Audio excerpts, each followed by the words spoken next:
Hey everyone, Liz here from Strength and Grace Farm and Wellness out in Sterling, Massachusetts. Coming to you with supported headstand today. It's a big one. So for a supported headstand, I always say, have somebody there first for you just in case. And don't ever just jump into any of the inversions or anything where you're on your head. I mean, it is your neck, that's your spine. Be careful with it. First tip for me is actually one that I got from my yoga training. Thank you, Alicia, is use a block to find where you can balance on.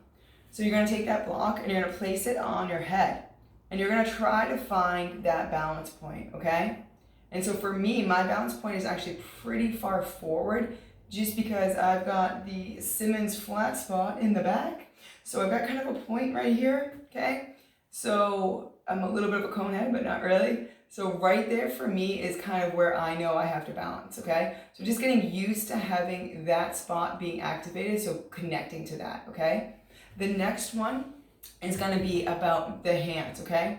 You wanna make sure you interlock your fingers and then you're going to externally or supinate your forearms, okay? So I'm literally going to just kind of open it up like that when I go in, okay? You're gonna make a little, nest for that head, okay? Always suggest stretching out your hamstrings before you do a headstand because you're going to have to walk yourself, into yourself kind of. So you want to make sure you can get your butt as much as you can over your shoulders. So then for the next part, when you set up to go into that headstand, have a wall there, okay?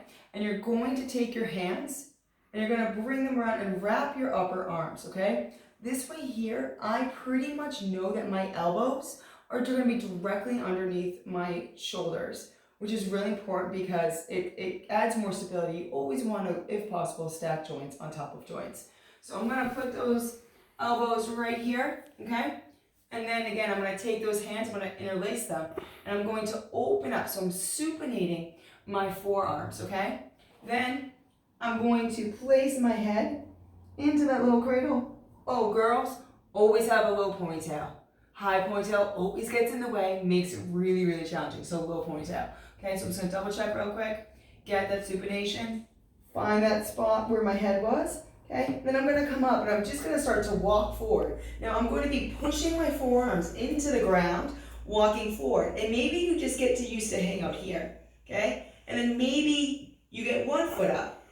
And then maybe you get the other foot up. Now I'm really pushing my forearms into the ground. And you can just stay here for a little bit until eventually you feel comfortable enough to extend out. Now squeeze those glutes, separate those toes, push the ground away from you with those forearms, keep that core engaged, breathe in and out, okay? And so again, you saw no jumping here whatsoever. It was all really smooth. So to come out, you can either do the knees back down in, and then come down as you did, or if you get a little bit more advanced, I kind of like to do the straight leg, belly button into spine, rounding that upper back, getting that core engaged, coming down, owning it, owning it, owning it. So right there. And then releasing into child's pose. So that was a real quick tutorial on how to get into headstand.